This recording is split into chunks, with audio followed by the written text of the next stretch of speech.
அனைவருக்கும் அன்பான மாலை வணக்கங்கள். இன்று வெள்ளிக்கிழமை.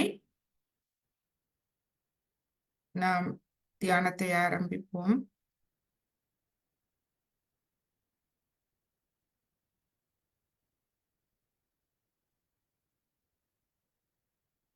இரு கைகளையும் அடியில் வைத்து கவனத்தை தலை உச்சி குலுக்கி கொண்டு வருவோம்.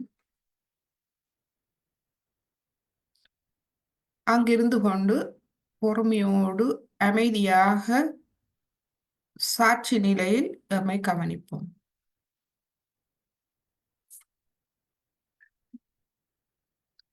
நாம் தியான நிலைக்கு செல்ல முடிகின்றதா என்று அவதானிப்போம். அந்த தியான நிலையில் குண்டலினி எண்ணெய் மேலெழுந்து ஆக்ய சக்கரமூடாக மேல் சென்று உச்சிக்குழி வழியாக வெளியேறுகின்றது. எம்மை தியான நிலைக்கு எடுத்து செல்கின்றது. அந்த நிலை நடைபெறுகின்றதா என்று கவனிப்போம்.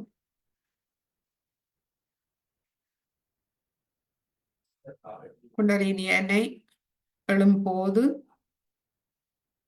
அவர் சாதகனுக்கு எந்த விதமான பாதிப்பையும் கொடுக்காது மெதுவாக மேலெழுகின்றார். அவரின் வெளிப்பாட்டை நாம் குளிர்ந்த நுண் அதிர்வுகளாக தலையுச்சி குழியில் உணரலாம். மற்றும் நமது மமகாரம் அகங்கார இருபுறமும் தள்ளப்பட்டு அமைதிப்படுத்தப்படுவதால் அங்கு எண்ணங்கள் இராது. எண்ணங்கள் இல்லாத ஒரு அமைதியான விழிப்பு நிலை. நமது வலது கையை தலை உச்சிக்கு மேல் ஒரு 2 அங்குலம் வைத்து நாம் குளிர்ச்சியை உணரும் வரை அங்கு பொறுமையாக அமைதியோடு காத்திருப்போம்.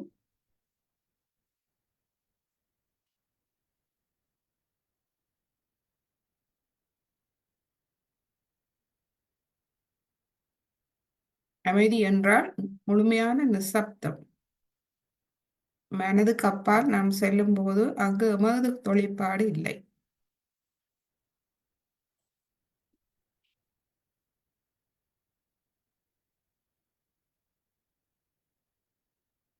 நாம் ஒன்றை நினைவில் கொள்வோம். நாம் எங்கும் நிறைந்திருக்கும் இந்த இறை சக்தியை எதிர்நோக்குகின்றோம். அதன் பிரதிநிதித்துவமான எமது தெய்வீக அன்னை, தெய்வீக குருவான ஸ்ரீமாதிஜி அவர்களை எதிர்நோக்குகின்றோம். அவர் முன்பு அமர்ந்திருக்கின்றார். எமக்கு உதவி செய்ய காத்திருக்கின்றார்.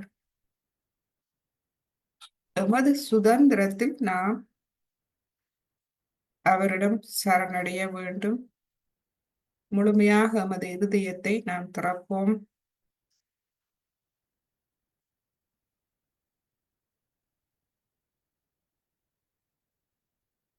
அவர் எம்மை பற்றி முழுவதும் அறிந்த ஓர் தெய்வீக குரு.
இப்பொழுது நமது வலது கையை மடியில் வைத்து இடது கையால் அவதானிப்போம். பொறுமை, அமைதி, சாட்சி நிலையில் கவனித்தல்.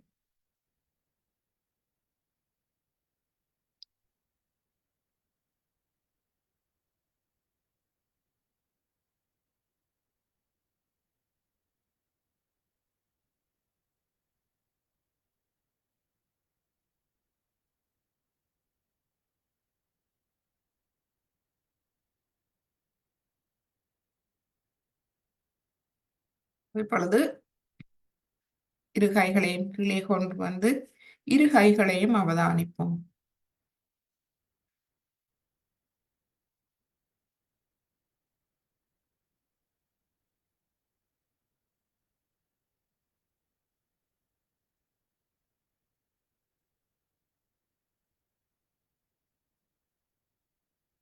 மனதிலோ உடலிலோ எந்த ஒரு இறுக்கமும் இல்லாது நாம் கவனிப்போம்.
இப்பொழுது நாம் குண்டலினி எண்ணெயை எழுப்பி கவசம் விட்டுக் கொள்வோம். முதலாவது தடவை,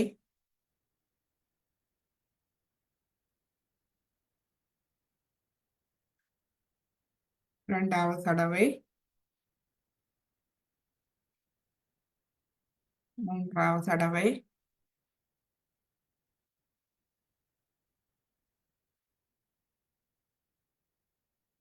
இப்பொழுது கவசம், மூலாதாரம், சுவாதிஷ்டானம், நாபி, பவசாகரம், இருதயம், விஷுதி, ஆக்யா, சஹஸ்ராரம். இரு கைகளையும் கூப்பி ஸ்ரீமாதிஜியை வணங்கி இன்றைய தியானத்தை ஆரம்பிப்போம்.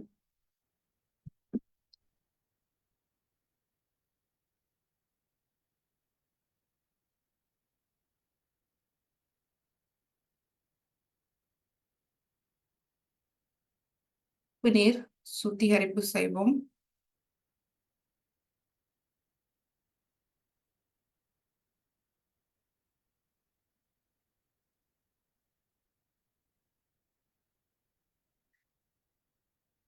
நீர் தத்துவத்தை நாம் பிரார்த்திப்போம்.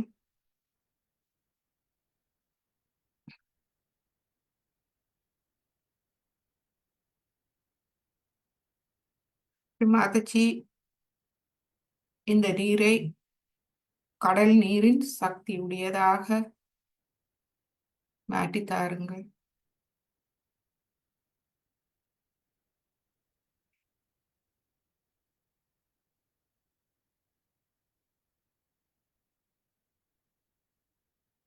நமக்குள் இருக்கும் வேண்டாத அனைத்தையும், ஆத்மாக்கு எதிரான அனைத்தையும் நம்மிடமிருந்து அகற்ற தேவையான அனைத்து சக்திகளையும் இந்த நீருக்கு தந்தருளுங்கள்.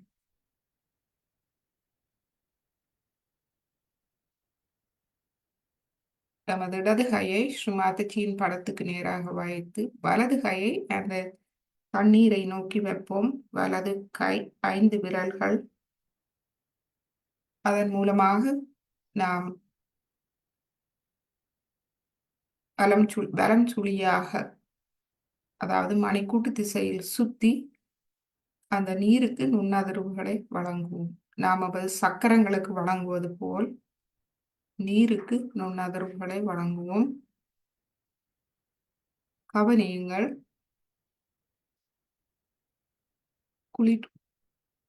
குளிர்ந்த நுண்ணதிர்வுகள் செல்கின்றதா என்று.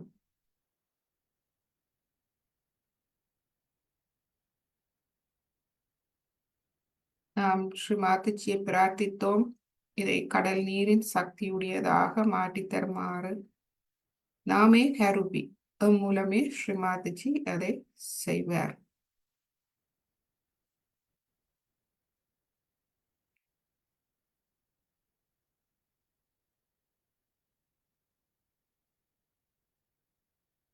இப்பொழுது நமது இரு கால்களையும் அதில் வைப்போம்.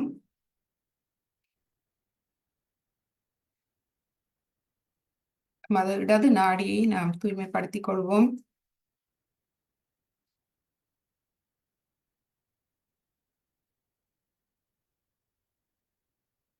இப்பொழுது நமது கவனத்தை தலையுச்சி குழியில் இருந்து கொண்டு முழந்தாண்டு சுழுமுனை நாடி வழியாக மூலாதாரத்தை நாம் அவதானிப்போம். அதே நேரம் நமது சுவாசமும் நடைபெற்றுக் கொண்டிருக்கின்றது. மூலாதாரம், நடு மூலாதாரத்திலிருந்து இடது மூலாதாரம், இடது மூலாதாரத்திலிருந்து நாம் மேல் வந்து இடது மூக்குத்துவாரம், இதன் மூலமாக நெற்றி பகுதிக்கு வந்து நெற்றியில் குறுக்கிட்டு நமது வலது பக்கத்தலையில் மமகாரம், இந்த இடது நாடியை நாம் கவனிப்போம். இந்த இடது நாடியில் பைரவநாத் தீப்பந்தத்தோடு மேலும் கீழுமாக சென்று நமது இடது நாடி உபாதைகளை விரட்டுபவர், முழுமையாக அழிப்பவர்.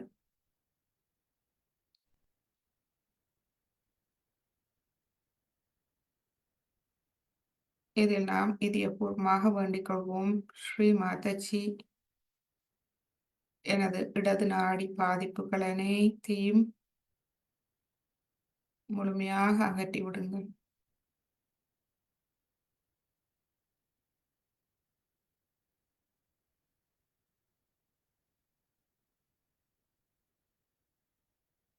தங்கள் அருளால் நான் ஒரு தூய ஆத்மா, அதுவே எனது அடையாளம்.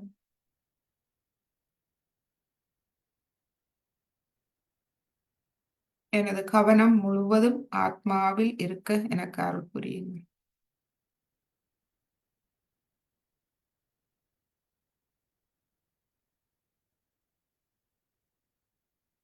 இப்பொழுது ஸ்ரீ மகாகாளி பைரவநாத் மந்திரம் சொல்லுவோம். ஓம் त्वामेव साक्षात् श्री महाकाली श्री भैरवनाथ साक्षात् श्री आदिशक्ति माताजी श्री निर्मला देवी नमो नमः.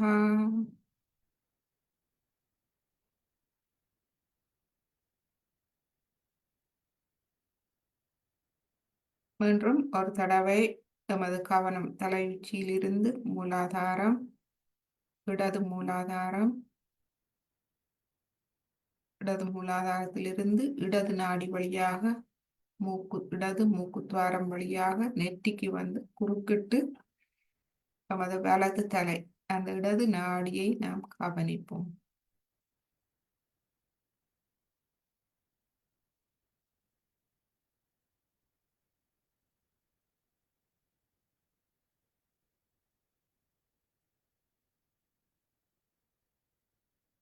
ஸ்ரீ மாதச்சி, எனது கடந்த கால வாழ்வின் தவறுகளால் எனது இடது நாடியில் பீடித்திருக்கும் உபாதைகள், தீய சக்திகளால் ஏற்பட்ட உபாதைகள் அனைத்தையும் முழுமையாக அகற்றிவிடுங்கள். எனது கடந்த கால வாழ்வில் பிழையான குறும் குறும் குருமாரின் இடம் ஈடுபாடு, தவறான புத்தகங்கள் படித்தல், மாந்திரீகம், தாந்திரீகம், அவ்வாறான பிழையான அசுத்த வித்தைகள், இவற்றால் ஏற்பட்ட அனைத்து தாக்கங்களையும் தாயை முழுமையாக அகற்றிவிடுங்கள். தங்களின் மகா காளி ரூபம் ஒன்றே அதை முழுமையாக அழிக்க வல்லது.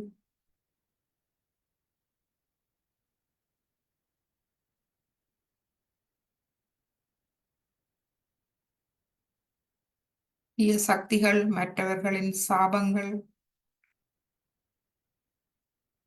நான் தெரியாமல் செய்த பிழைகளால் ஏற்பட்ட வினை அனைத்தையும் முழுமையாக அழித்து விடுங்கள் தாயே. என்னிடமிருந்து அகற்றி விடுங்கள்.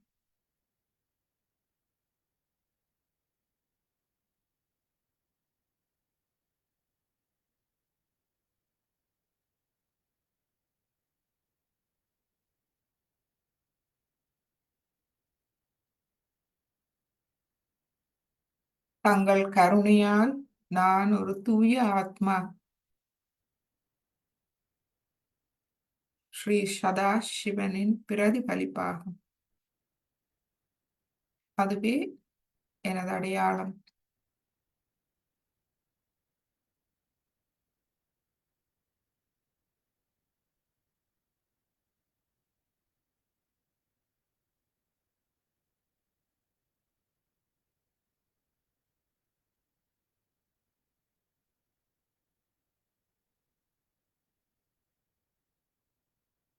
எனது வாழ்வு தங்களுடையது, அனைத்தும் தங்களுடையது. நான் முழுமையாக தங்களுடைய பாதுகாப்பில் இருக்கின்றேன்.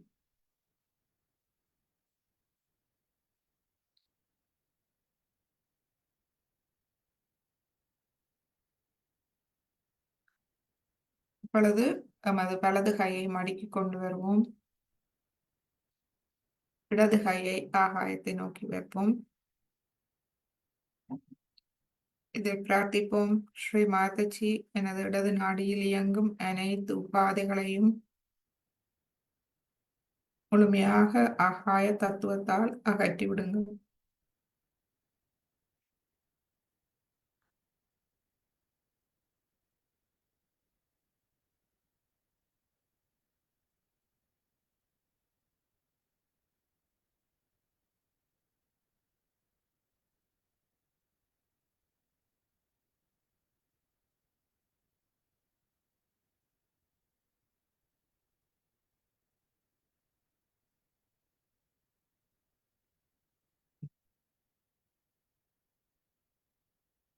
நான் ஒன்றும் செய்வதில்லை, அனைத்தும் தெய்வீகமே செய்கின்றது.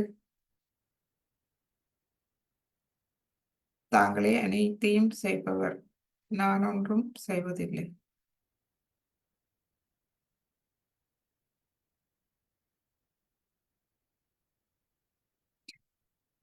நான் தனித்தவன் அல்ல, நான் பரபிரம்மத்தின் ஒரு அங்கம்.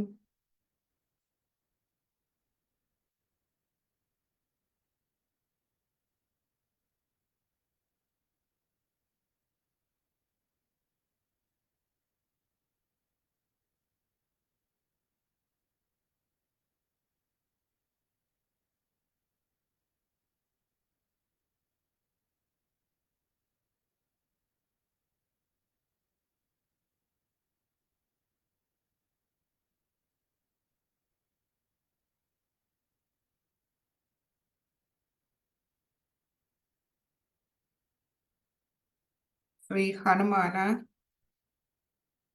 எமது வலது நாடியில் மேலும் கீழுமாக சென்று எமது வலது நாடியில் உள்ள பிரச்சனைகள் அனைத்தையும் நீக்குகின்றார். கவனம் சஹஸ்ராரத்தில் இருந்து கொண்டு சுழுமுனை நாடி வழியாக மூலாதாரம், பின்பு எமது வலது சுவாதிஸ்தானத்தில் எமது வலது நாடி ஆரம்பிக்கின்றது. வலது சுவாதிஸ்தானம் மேல் நோக்கி எமது வலது மூக்குத்துவாரம் வழியாக நெட்டிக்கு வந்து உள்முகமாக குறுக்கிட்டு எமது இடது பக்க தலையில் அகங்காரமாக முடிகின்றது.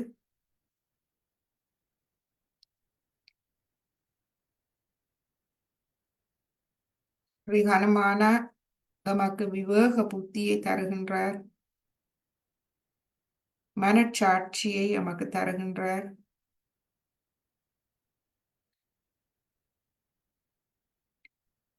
தந்து எமது எண்ணங்கள் செயல்களை தூய்மைப்படுத்துகின்றார்.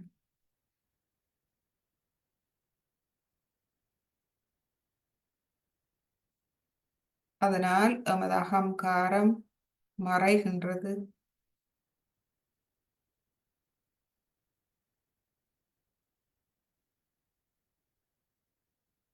தூய எண்ணம், தூய செயல்கள்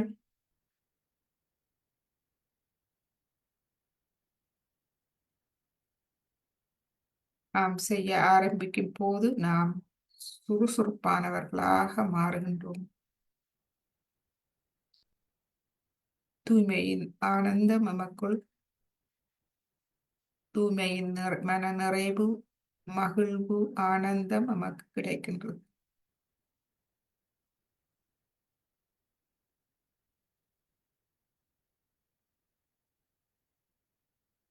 இங்கு நாம் ஸ்ரீ மகா சரஸ்வதி ஸ்ரீ ஹனுமான மந்திரம் சொல்லுவோம். ஓம் त्वमेव साक्षात् श्री महासरस्वती श्री हनुमाना साक्षात् श्री आदिशक्ति माताजी श्री निर्मला देवी नमो नमः.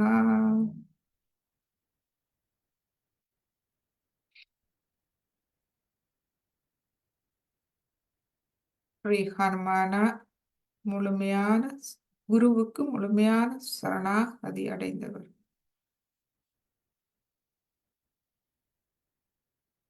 ஸ்ரீ ராமபிரானின் சேவைக்கு முழுமையாக தன்னை அர்ப்பணித்தவர்.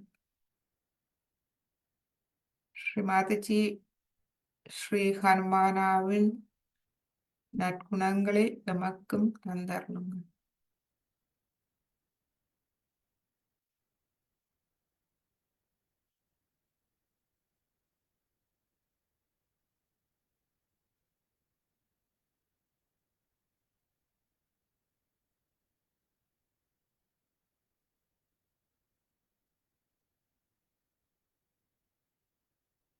பொழுது எமது வலது இடது கையை மடக்கி கொண்டு வருவோம்.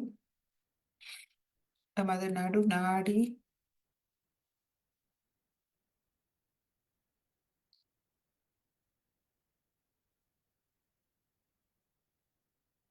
குண்டலினி எண்ணெய் ஞான சக்தியாக நடுநாடியில் இயங்குகின்றார்.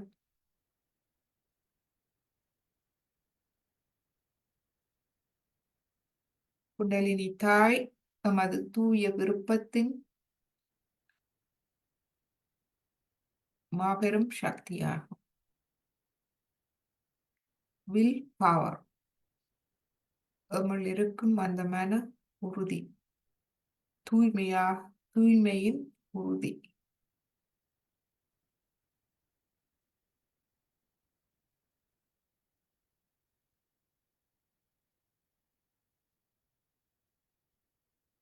இந்த மன உறுதி எமக்குள்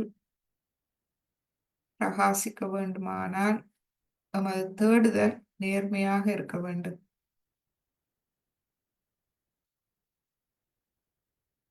எமது ஆத்ம வளர்ச்சியில் நாம் உறுதியோடு நேர்மையோடு நாம் இருக்க வேண்டும்.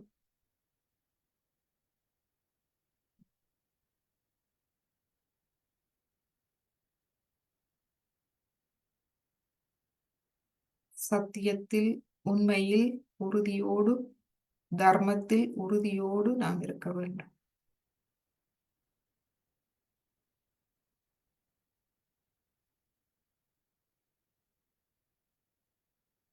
சத்தியம், தூய்மை, தர்மம் நமக்குள் வேலை செய்ய ஆரம்பிக்கும் போது அந்த உறுதி நமக்கு மேலும் மேலும் வளர்கின்றது.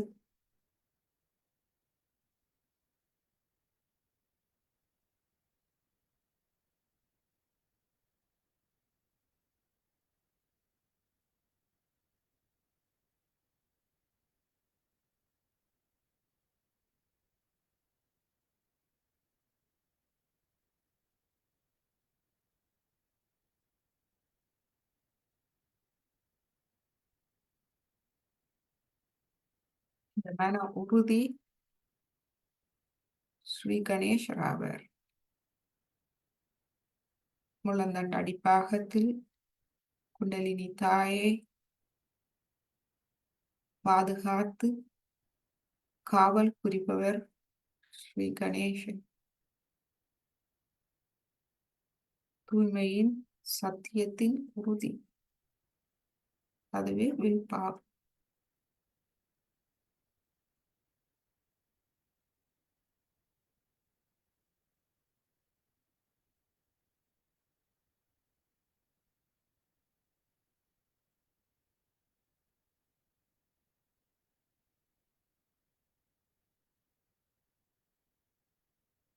ஸ்ரீ கணேசர் எமது நடுநாடியில் அனைத்து சக்கரங்களின் தூய்மையையும் பாதுகாத்து அருள் புரிபவர், கவனித்துக் கொண்டிருப்பவர், அனைத்து தூய்மைகளையும் நிலைநாட்டுபவர்.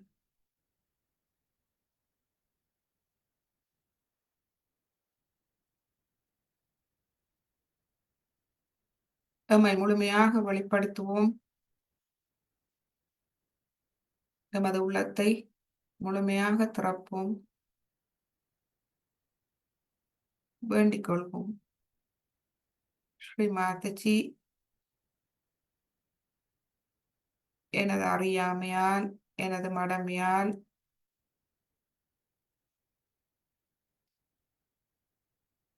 எனது அகங்காரத்தால் நான் இன்னமும் நேர்மை இல்லாது சத்தியத்தின் வழி இல்லாது இருந்தால் என்னை முழுமையாக மன்னித்து எனக்கு முழுமையான தூய அறிவை தந்து என்னை சத்தியத்தின் வழியில் நிலை நிறுத்துங்கள் தாய்.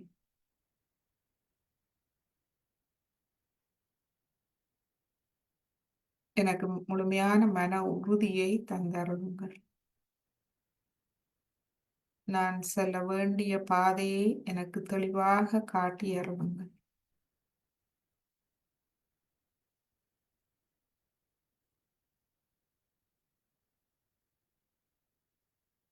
இப்பொழுது நாம் நடுநாடி மந்திரம் ஸ்ரீ மகா லக்ஷ்மி ஸ்ரீ கணேச மந்திரம் சொல்வோம்.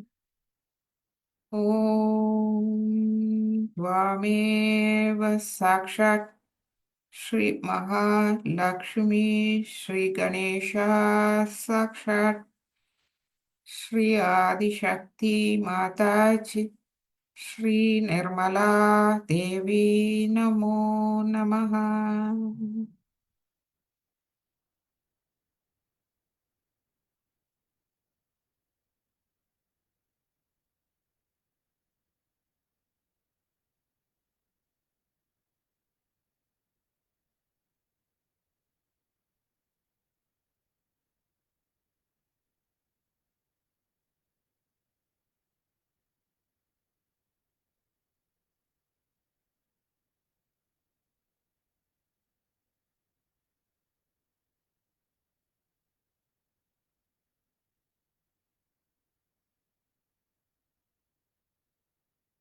பொழுது சிறிது நேரம் அமைதியான தியானத்தில் இருப்போம். முழு கவனமும் தலை உச்சிக்குழி மற்றும் இரு உள்ளம் கைகள்.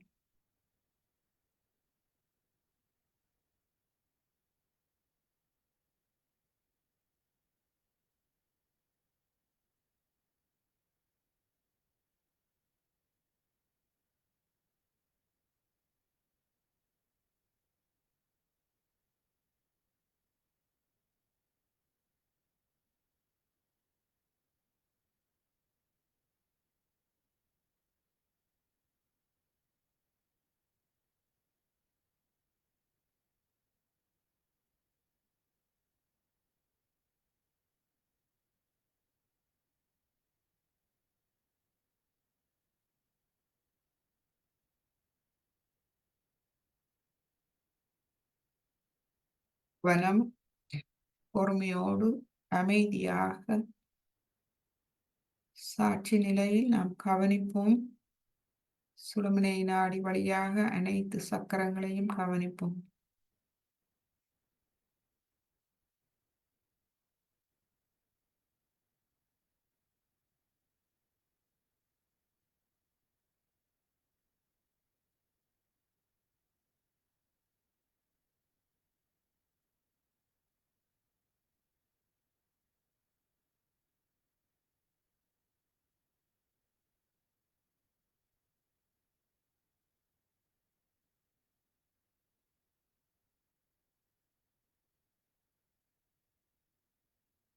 சுழுமுனை நாடி வழியாக நாம் இப்பொழுது எமது மூலாதாரத்தை கவனிப்போம். அங்கிருந்து மேலிருந்து கொண்டு மூலாதாரத்தை கவனிக்கும் போது நமது தலையில் மூலாதாரம் உள்ள இடத்தையும் கவனிப்போம். பிடரி, நமது பிடரியின் நடுப்பாகம்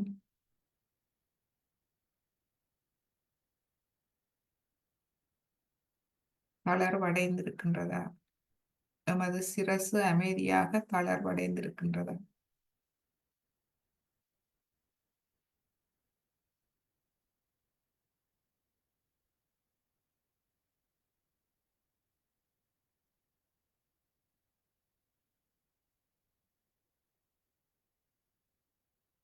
இப்பொழுது சுவாதிஸ்தானம் தலையில் நமது நடு அந்த பிடரி நடுப்பாகத்தை சுற்றியுள்ள பாகம், காதுக்கு பின்புறமாக சுற்றி செல்லும் பாகம் சுவாதிஸ்தானம்.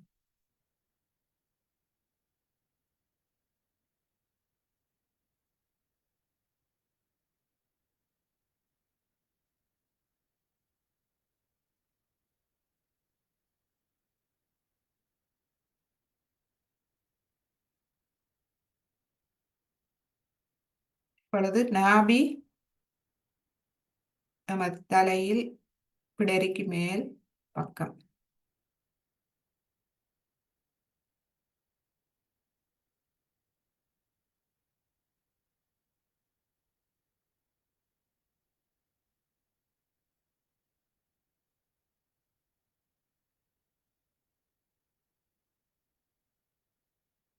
அப்படியே நாபி சற்று மேல் நமது தலை உச்சியை சுத்தி வரும் பாகம் பவசாகரம்.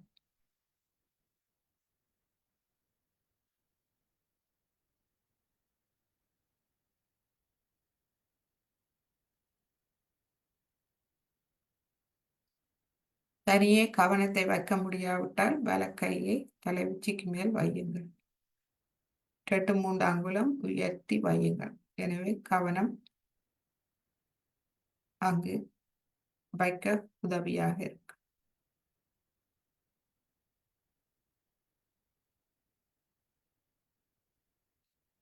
இப்பொழுது இருதயம், நடு உச்சிக்குழி.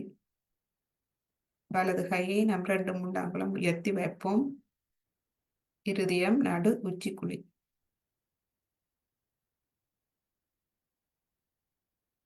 நாம் சிறிது நுண்ணதிர்வுகள் கொடுப்போம். நமது தலை உச்சிக்கு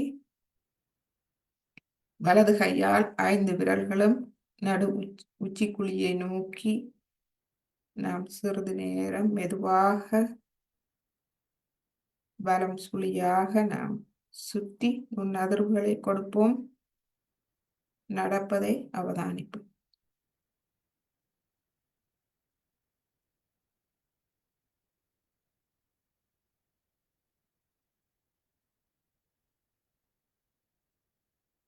நுண்ணதிர்வுகளை உணர்ந்தால் கையை மெதுவாக விரித்து 2-3 அங்குலம் உயர்த்தி வைத்து அந்த நுண்ணதிர்வுகள் அதிகரிக்க நாம் விட்டு விடுவோம்.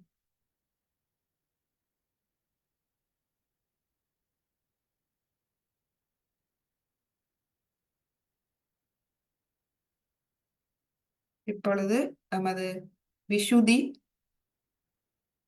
மேல் நெற்றி பக்கம்,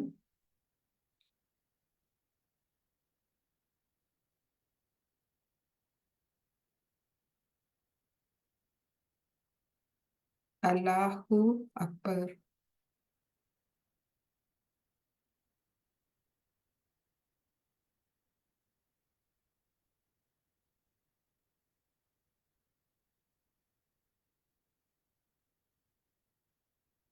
இப்பொழுது ஆகிய சக்கரம் நமது தலைக்குள்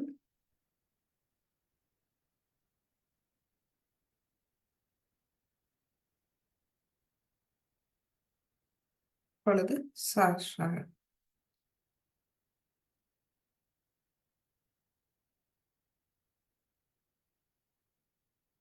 சஹஸ்ராரத்தையும் நாம் சுற்றி சிறிது நுண்ணதிர்வுகள் கொடுப்போம்.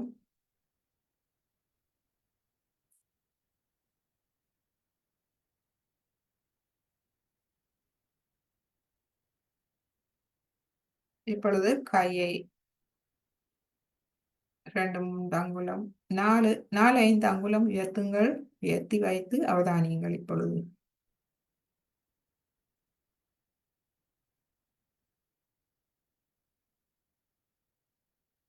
மாதச்சி தங்களுடைய அன்பு சக்தியால் என்னை முழுமையாக குளிரச் செய்யுங்கள்.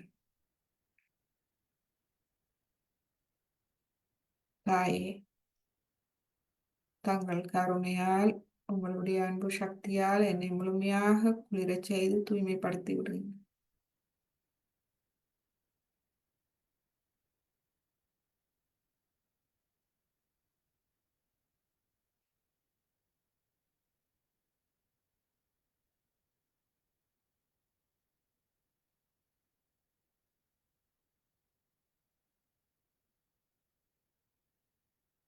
நான் முழுமையாக என்னை தூய்மைப்படுத்தி தங்களுடைய இருதயத்தில் இருக்க விரும்புகின்றேன். என்னை தங்களுடைய இருதயத்தில் ஏற்றுக்கொள்ளுங்கள் தாயே.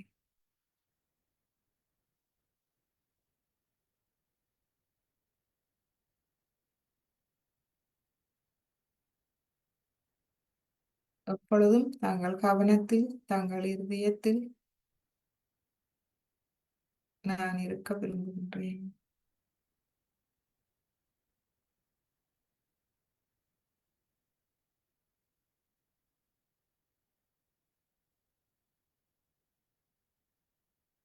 எனது இருதயத்தில் தங்களுடைய திருப்பாதங்களை தந்தளியும்.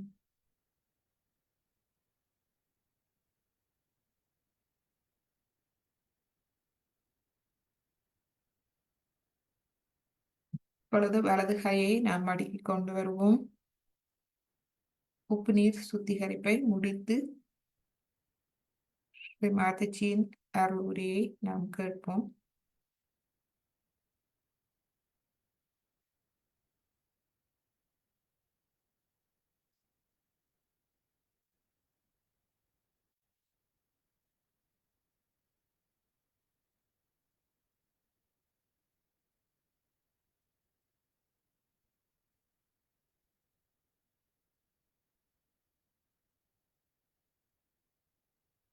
நமது தியான நிலையில் முக்கியமானது நமது கவனம்.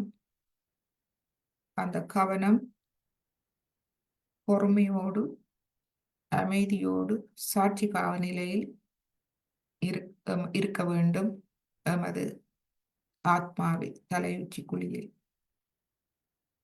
பொறுமை என்பது நாம் எமக்குள் நடைபெறும் மாற்றங்களை நாம் பொறுமையோடு உணர காத்திருக்க வேண்டும். அதுவே பொறுமை. அது தானாக நடைபெறும் ஒன்று. எனவே நாம் அது நடைபெறும் நேரம் வரை நாம் காத்திருக்க வேண்டும். அது உடனடியாக நடைபெறலாம், சிறிது நேர பின் நடைபெறலாம், அல்லது நாட்கள் எடுக்கலாம். ஆனால் நாம் பொறுமையோடு காத்திருக்க வேண்டும். அமைதி என்பது முழுமையான நிசப்தமான நிலை, சரணாகதி நிலை. எமது மனதின் தொழிற்பாட்டுக்கு அப்பால் நாம் செல்ல வேண்டும். எமது அகங்காரம், மமகாரத்தால் வரும் எண்ணங்களுக்கு அப்பால் நாம் சென்று ஆத்மாவிடம் முழுமையாக சரணாகதி அடைய வேண்டும். சாட்சி பாவ நிலை அனைத்தையும் எம்மையே நாம் வழியிலிருந்து ஒரு சாட்சியாக எம்மை பார்க்க வேண்டும். இவ்வாறு பார்க்கும் போது நாம் நடைபெறும் நிகழ்வுகளை நாம் கவனித்துக் கொள்ளலாம். இன்று நாம் ஸ்ரீ மாதாஜியின் உரை ஒன்றை கேட்போம். நமது அமைதியின் முக்கியத்துவம் மற்றும் நமது கவனம் பற்றிய ஒரு உரை.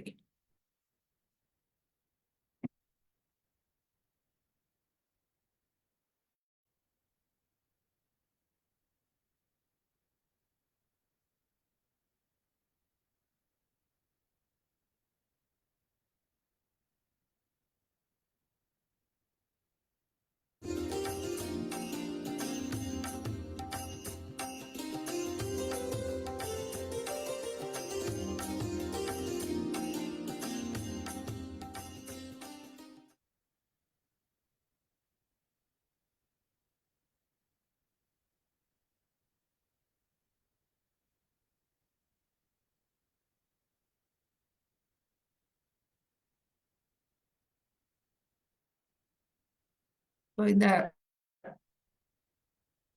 ஸ்ரீ மாதாஜியின் உரையிலிருந்து எடுக்கப்பட்டது. மௌனத்தின் சக்தி.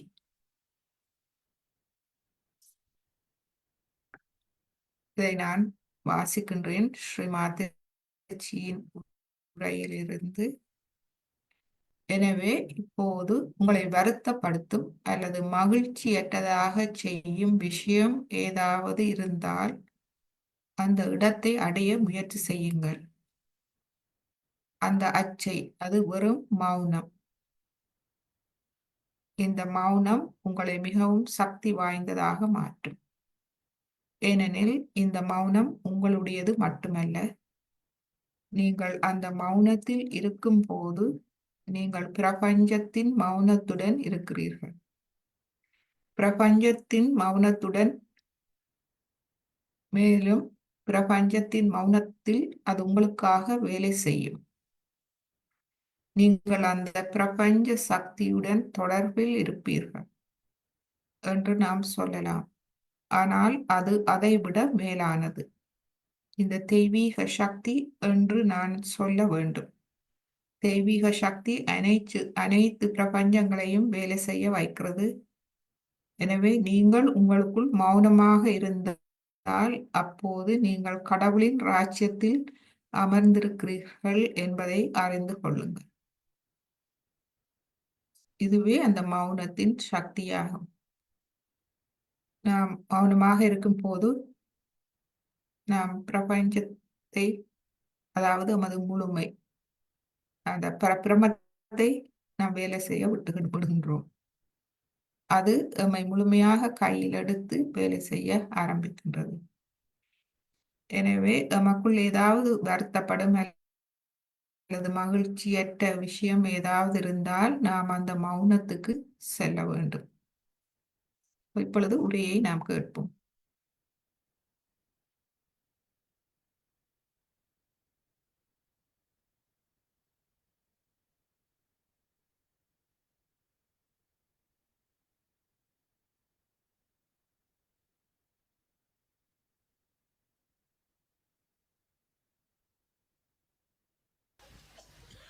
So what is needed for a guru is self-esteem.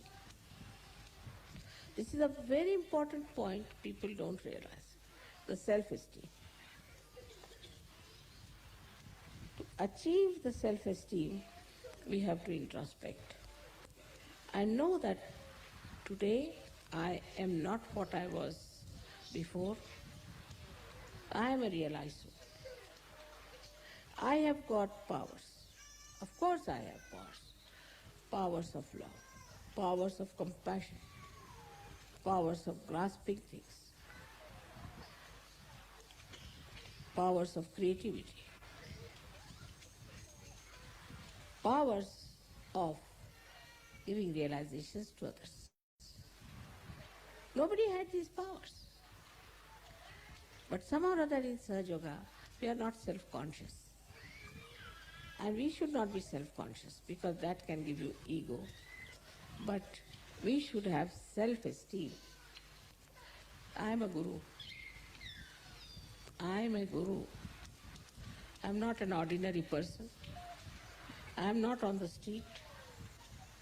I am something special. I am on the shores of truth. I have to salvage the people who are blind, who are mad, all kinds of things. In the most chaotic conditions this world is today. So at that time, a kind of a silence will come within you. When there will be any such crisis, immediately will become extremely silent. But this is again a state I am telling. So now, if there is something that makes you upset or makes you unhappy, try to reach that point, that axis, which is just silence. And this silence will make you really powerful. Because this silence is not only yours. When you are in that silence, you are in the silence of the cosmos. Silence of the cosmos. And the silence of the cosmos works for you. You are in connection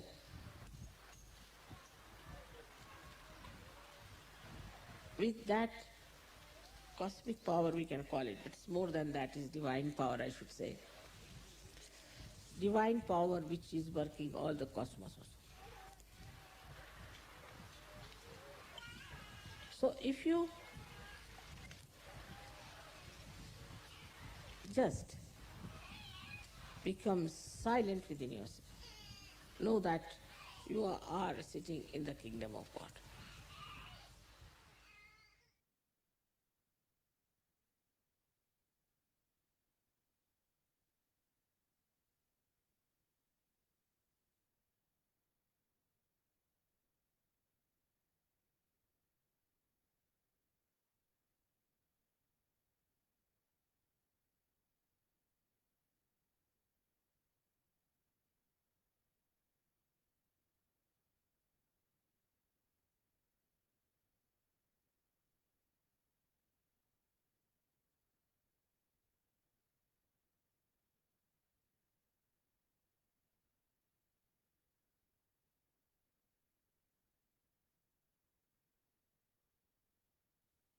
இப்பொழுது இன்னொரு உரை நமது கவனத்தை பற்றியது 15 நிமிட உரை.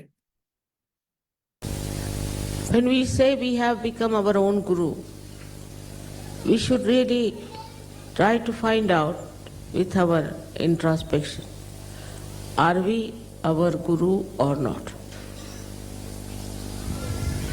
Because before this, your mind was on one side and your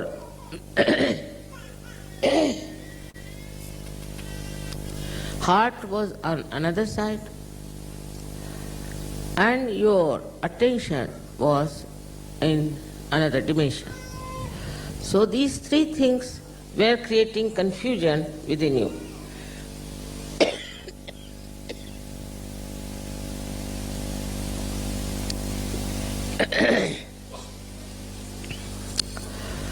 If you understand a human being, then you will be surprised to see how these three things act separately in a human being. And sometimes they fight also. First is your intellect and your mind. Second is your heart, your feelings, your emotions.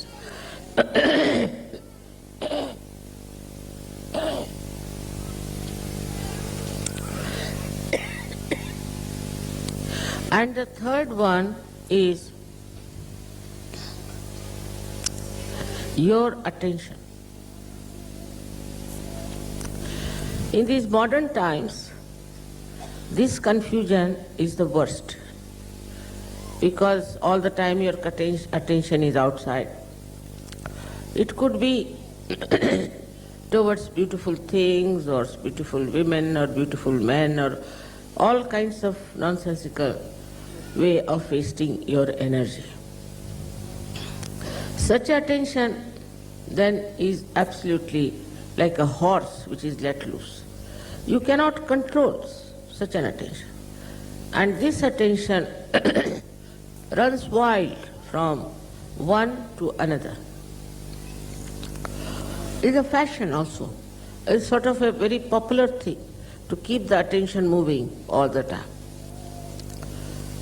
But this attention that has to be towards the divine, towards the Almighty, is just being frittered away.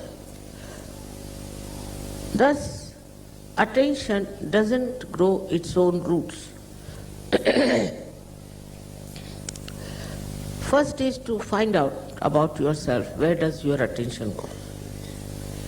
What makes you feel like looking after or concern or attention? You see, the attention comes from various problems and could be your upbringing where you are not controlled.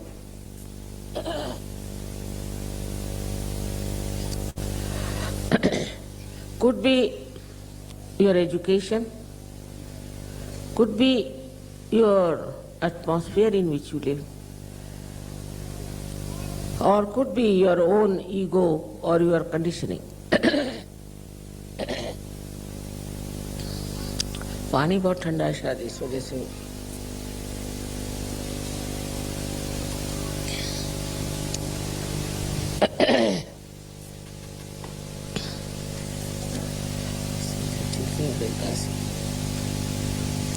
क्या चाय? हाँ? डाल दो इसमें, P low, गरम हो।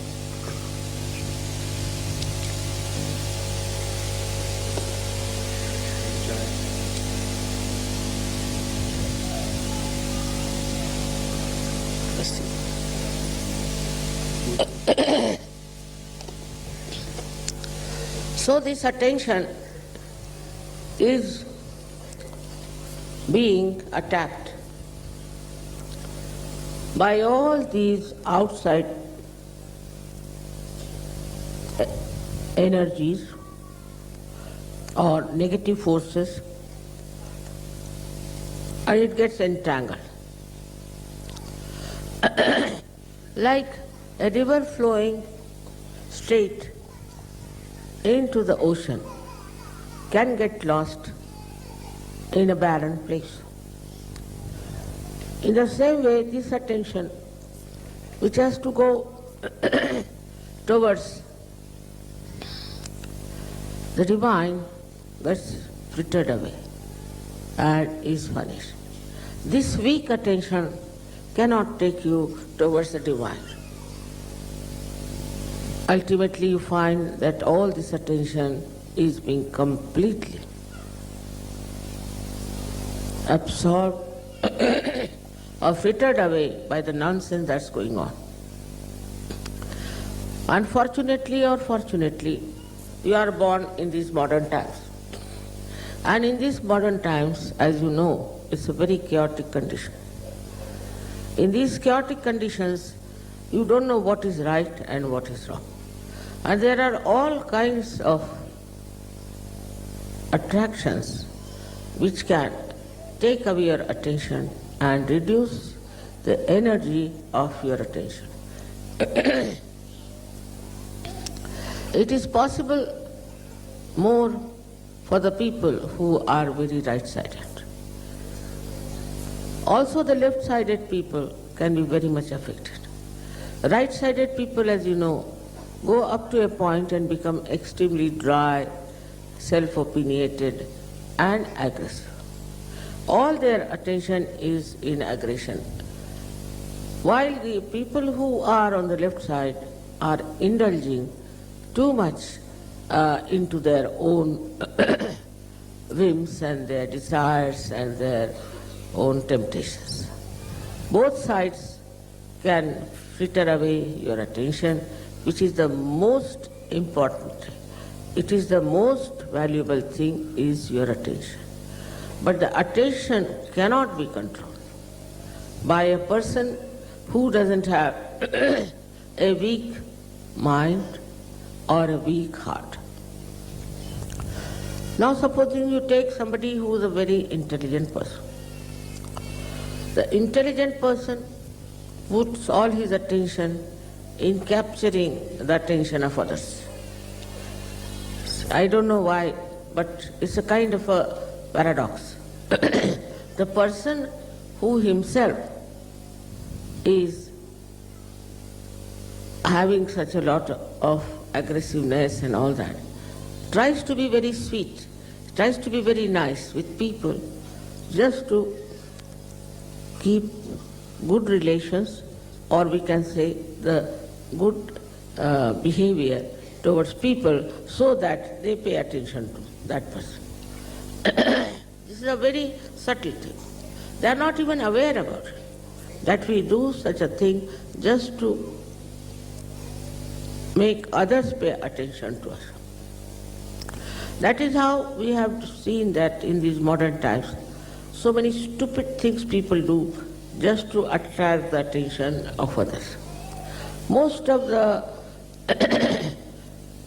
fads that had come up in modern times are just to make something stupid so that people should pay attention to them. Of course, the Sahajogis are not like that. But I'm just pointing it out, how in the modern times you have to be very careful that you should not try to attract the attention of others. Instead of that, what you have to do is to pay attention to others in a very subtle way, not with any expectation that if you are paying attention to somebody, that person should pay attention to you.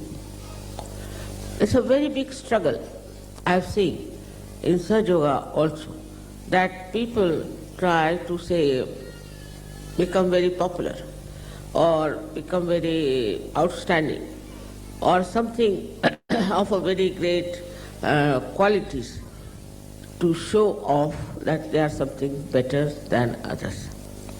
A person who is really in connection with the divine is least bothered about how people pay attention to that person, but automatically the attention of such a person is on others, which is very, very subtle, very subtle. You cannot make out that the attention of such a person is on you, but it works, and it works beautifully. We have to understand that we have now come to the realm of the divinity. We are in the kingdom of God and we are divine people. We are very powerful people. But if we fritter away our attention, we become very, very weak people. It's easy to feel that we are Sahajogis, we have done so much of realization of others, or we have helped so many people. All this consciousness, if it comes within you, then know that you are still not fully developed Sahajogi. There should be no consciousness of what you are doing or what you are committing. There is no need to boast about it. There is no need to advertise it. Whatever you are is already can be seen by everyone. But even that desire is not needed because you are doing just for the satisfaction of your spirit. So then when we come to our heart, in the heart resides the spirit, as you know very well. Now when it is the heart which has to work over your brain and which can work, what becomes of you is nothing but you become a source of love and compassion. A source, I am saying. You do not assert on others. You do not say that I have done so much for you and what are you doing to me? What is this that I should have so much expressed in so many ways, and here you are forgetting me and not doing anything for me. So the expectation of reward, if it is there, then you must know it's your mind which is giving you these ideas and is working it out that way that you just now put attention to the amount of love the other person has given you for whatever you have given to another person. It's very subtle. So in Sahaja Yoga, you should see now yourself as just a source of love which is just flowing. In that you do not say that you have to have this or that, or you have to achieve this goal, or you have to become that. It's finished now. Once you have become the source, then how can you become something? The thing is, those who are receiving from the source want to have some sort of a reward or some sort of a recognition. In this subtle way, if you move, your mind is very clever. In Sahaja Yoga, we have very clever, intelligent people. But this mind, you have to be very careful. Because this mind can cheat you. So ask your mind, why are you in Sahaja Yoga? What is the purpose of your Sahaja Yoga? Gradually this mind will shut up. And then you have to ask yourself that what is my own desire now? What do I want? What do I want to achieve? Why I am in Sahaja Yoga? If you ask this question, you will see you will just dissolve. You will become thoughtless.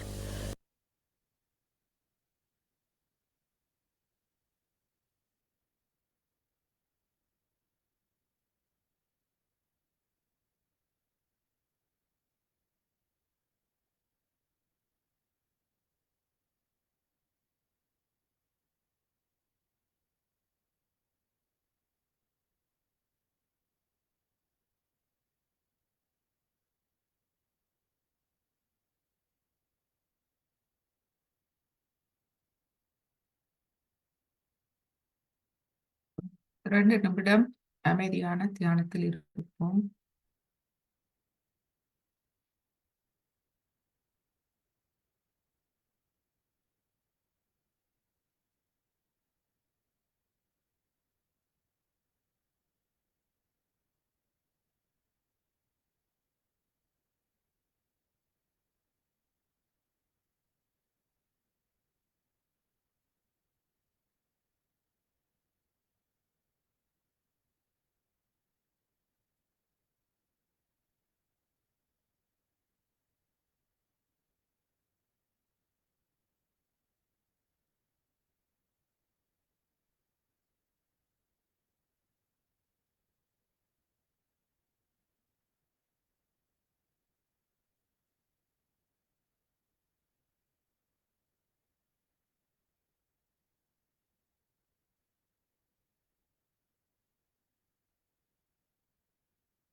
அல்லது ஒரு பாடலை கேட்டு இன்றைய தியானத்தை நாம் முடித்துக் கொள்வோம்.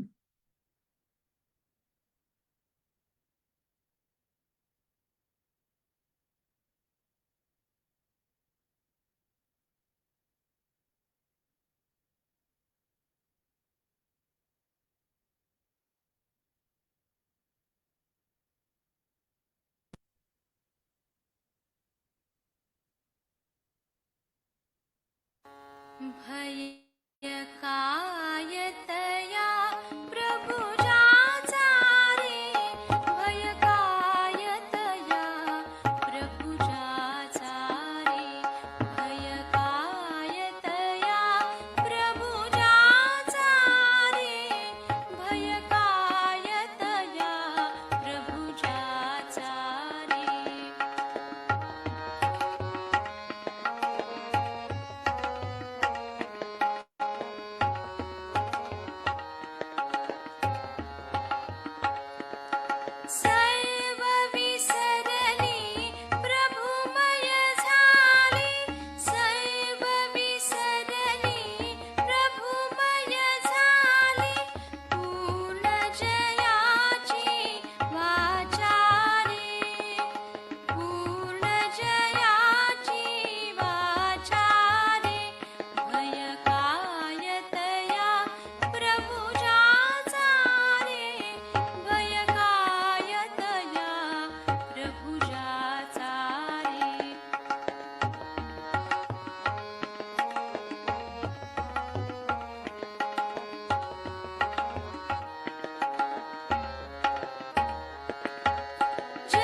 இப்பொழுது நாம் குண்டலினி அணையை எழுப்பி கவசம் விட்டுக்கொள்வோம். முதலாவது தடவை,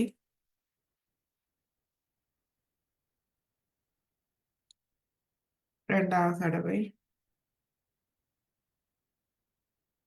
மூன்றாவது தடவை,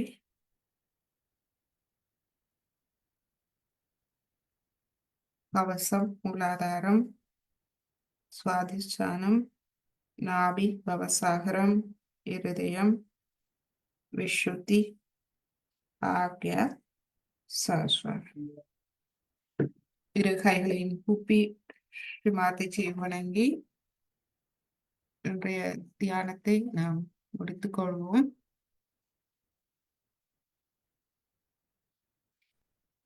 நமது தியானத்தில் நாம் எப்பொழுதும் இந்த 3 சொற்களை நாம் கவனிக்க வேண்டும். பொறுமை, அமைதி, அதாவது அமைதி என்பது மௌனம், நிசப்தம், மௌனம். அந்த பிரபஞ்ச மௌனத்தோடு நாம் இருந்து கொண்டு நாம் எம்மை கவனித்தல், சாட்சி நிலையில் கவனித்தல். எமது பிரச்சனைகள் எதுவானாலும், மனக்கவலைகள் எதுவானாலும், எமது அமைதியை குழப்பும் எதுவானாலும் நாம் உடனடியாக அந்த அச்சுக்கு சென்று விட வேண்டும். பொறுமையோடு அந்த மௌனத்துக்கு மௌன நிலைக்கு நாம் சென்று அங்கிருந்து கொண்டு நாம் அனைத்தையும் கவனிக்க வேண்டும். சாட்சி பாவ நிலை கவனிக்கும் போது பிரபஞ்ச சக்தி எவ்வாறு அவற்றில் வேலை செய்கின்றது என்பதை நாம் காணக்கூடியதாக இருக்கும். நமக்கு தெரியாது அது எவ்வாறு வேலை செய்கின்றது, எப்போ வேலை செய்யும், எவ்வாறு வேலை செய்யும்.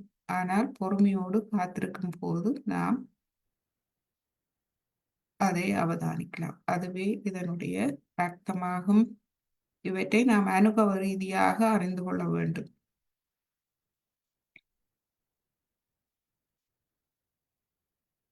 எம்மோடு இன்று தியானத்தில் இணைந்து கொண்ட அனைத்து அன்பர்கள், ஃபேஸ்புக் மற்றும் சூம் அன்பர்களுக்கு எமது நன்றிகளும் வணக்கங்களும். சூமில் இருப்பவர்கள் நீங்கள் அன்மியூட் பண்ணி கதைக்கலாம்.